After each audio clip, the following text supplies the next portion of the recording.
A reading from the Holy Gospel according to Luke. Jesus said to his disciples, "There is no need to be afraid, little flock, for it has pleased your Father to give you the kingdom. Sell your possessions and give alms. Get yourselves purses that do not wear out, treasure that will not fail you in heaven, where no thief can reach it and no moth destroy it. For where your treasure is, there will your heart be also. See that you are dressed for action, and have your lamps lit. Be like men waiting for their master to return from the wedding feast, ready to open the door as soon as he comes and knocks. Happy those servants whom the master finds awake when he comes. I tell you, he will put on an apron, sit them down at table, and wait on them. It may be in the second watch when he comes, or in the third, but happy those servants if he finds them ready. You may be quite sure of this, that if the householder had known at what hour the burglar would come, he would not have let anyone break through the walls of his house. You too must stand ready, because the Son of Man is coming at an hour you do not expect." Peter said, "Lord, do you mean this parable for us, or for everyone?"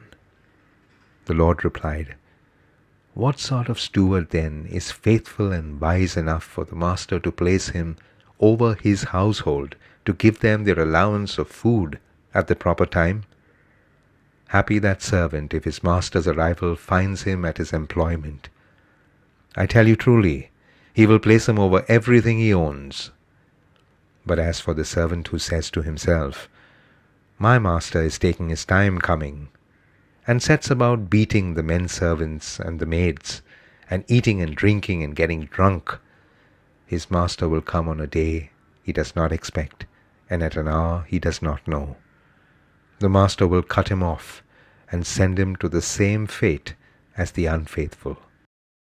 The servant who knows what his master wants, but has not even started to carry out those wishes, will receive very many strokes of the lash. The one who did not know, but deserves to be beaten for what he has done, will receive fewer strokes. When a man has had a great deal given him, a great deal will be demanded of him. When a man has had a great deal given him on trust, even more will be expected of him."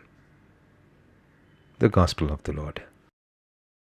The world could end today or tomorrow. Even though not many would take this seriously, Jesus in today's Gospel is pretty clear that it is pointless trying to fathom the end of the world, for that is something we can never know.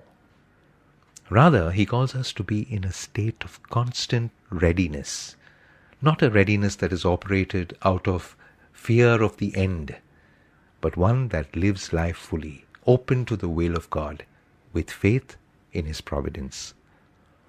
Today's first reading from Wisdom urges the Israelites to the same preparedness, reminding them of the night of the Passover. That night brought destruction to the Egyptians, but salvation to the chosen people, because of their readiness and expectant waiting, placing their faith in God.